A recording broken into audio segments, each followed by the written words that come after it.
I just want to start off, and this are all just general questions for everybody. Soul has a pretty, I would say, very relatable topic, especially now, I think, given the fact that we're cut off from so many of the external things I think we define ourselves by. What is it about soul and about the idea, I guess, of pursuing your dreams and living the life the best you can that is going to really have an impact on people, especially at a time like now where people seem like they're really at odds with themselves? Yeah, I think for most of us at Pixar, we have a lot of folks who are kind of living out their passions, things that they've loved since they were kids and can't stop even at night. You know, man, there was a story artist named Ronnie Del Carmen that I worked with, and he came in one morning, and this is after a full day of storyboarding. He says, "You know what I got to do last night? I got to draw." So he just like, you can't stop these people, and yet, we also have a lot of friends who and relatives and whatnot who don't have that. And does that make them any less or more, or like just examining what is it that really drives us in life, and what's it all about? Does anybody else have anything to say on that? Because I thought, especially the fact that Joe is, he's a teacher, and by all accounts, it seems like he's living a pretty enviable life, or definitely a respectful life. Well, I mean, it's interesting because earlier on, before, society started to crumble a bit on us, I remember like wondering vocally if we were perhaps telling a story that was too earnest, just because of what we were talking about and these, being satisfied with one's life, regardless of, what life deals you.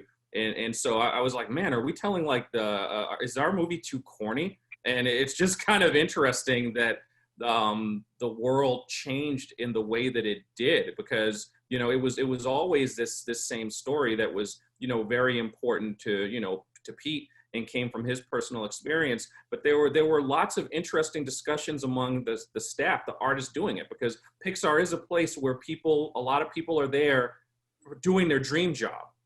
And so, some of the questions that we have this character pursuing his dream ask, I think brought up a lot of emotions within the people who are actually creating the film. And it was interesting having those conversations in the cafeteria where it's like, well, if I had a night like this, I would feel this way. And it's like, oh yeah, we respect that. But not every artist is satisfied in the same way from their art. I think one of the points that Pete made early on that really stuck with me is that we as creatives can lose ourselves in our work, and it allows us to kind of block out the rest of the world. But, having career or creative success doesn't fix you. It doesn't heal you. If there's damage there, if there's a hole there, it's still going to be there when you pop your head back up. That's actually a really good point and a really interesting take on the subject. What do you think, Dana? Do you feel the similar way to Ken? Yeah, absolutely. I think that this film, it all changed what it meant to me throughout the process. Like, I thought it was just starting as one thing and it evolved to something else. So I totally agree with Kemp. Absolutely.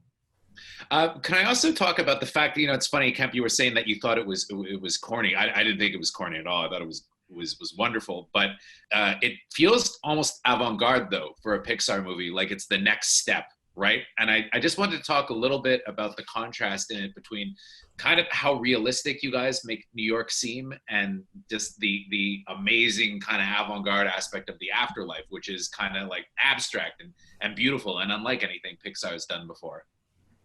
It's fun working at a place with people. Pixar is a little bit like the old Hollywood studio system, because unlike most films where a group of people get together and then they disband, we stay with each other. And so you have these people who have been here for 15, 20 years. And I think what happens is every time, like, you start to, this seems impossible, and then you get to it and you're like, all right, now I've done that. I don't want to do that again. I want to do something different. And so this film really allowed us an opportunity to push the boundaries of what we had done in the past, in hopefully a way that the audience will still be on board with, because it's sort of asked for by the subject matter of the storytelling. So it's not just gratuitous, a bunch of weird lines flying at you. It represents something, a meaning in the film, and that was, That's exactly the kind of thing I think most people at Pixar really live for, is that new challenge. Like, okay, throw down the gauntlet. Yeah. How important was it for you guys to get the jazz right? Because it felt like it was a movie that felt authentically kind of like jazzy in that way, right? I think anyway, the limited amount that I know about it, it felt like it was kind of, wow, some real care had been put into the project. Yeah, super, super important, both from a cultural standpoint. We wanted it to be authentic, you know, so that's John Bautista, obviously. He has a sort of heritage of growing up in a jazz family. And boy, that guy, he's amazing. Like, I remember I was talking with him about Count Basie, and he's like, oh, yeah, the Count. And he starts playing, and it sounds like Count Basie's playing. And then we switch over to Fats Waller, and suddenly he can play like, or you know, anybody. He's like a musical mimic. In addition to being a great musician himself, it's almost like you're watching, well, similar to like working with Bill Hader.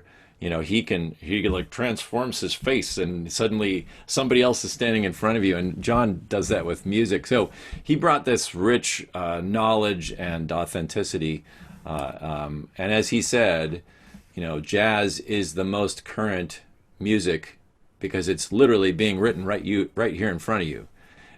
So you know, he wasn't held up on it has to be historically correct. I think he said, I want to make this user-friendly jazz, you know, so that people who don't really like jazz or know much about it can still embrace it and love it.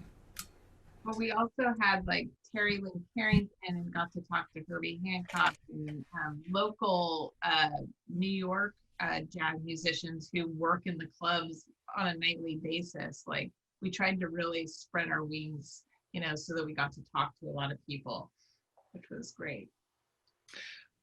Kemp, can you talk a bit about Jamie Foxx's performance in the movie? I've never really seen him kind of, well, not seen him, but well, heard him, I guess. But it did feel like I was watching Jamie Foxx to a degree in that film, giving kind of a full rounded performance. I don't know if I've ever seen him so kind of vulnerable in a part as like this everyman. I always kind of see him as like a movie star, you know, and I really liked his performance in it. Yeah, well, I mean, look, we were drawn. Jamie Foxx was almost like the perfect casting decision for Joe, because I mean, Jamie is both an incredible dramatic actor, he's a stand-up comedian, and he's a musician. So if you kind of like feed these details, like if you fed all these traits into an algorithm and said spit out the perfect person to voice Joe Gardner, the computer would have spit out Jamie Foxx. So, you know, for us, I mean, you say it seems like Jamie Foxx. To us now, Jamie Foxx to me just seems like Joe Gardner. You know, we actually really, the character evolved after that first session. You know, we do lots of PDX sessions. We bring people in repeated. And after the first session, when we met Jamie, the character began to evolve. And it began to evolve, you know, based on some of the stuff that he gave us in his performance that we wanted to try to accentuate. You know, there were things about as he increasingly came to understand the Joe character more and more, he delivered, you know, different aspects to his performance. So yeah, I mean, I think that I can't really imagine anyone else having voiced Joe other than Jamie. Yeah. Well, I really can't wait for people to see it. And also, Kemp, let me just compliment you on One Night in Miami. I saw it at TIFF recently. I thought it was wonderful. So congratulations. And congratulations in this too. It looks great. Appreciate it. Thank you.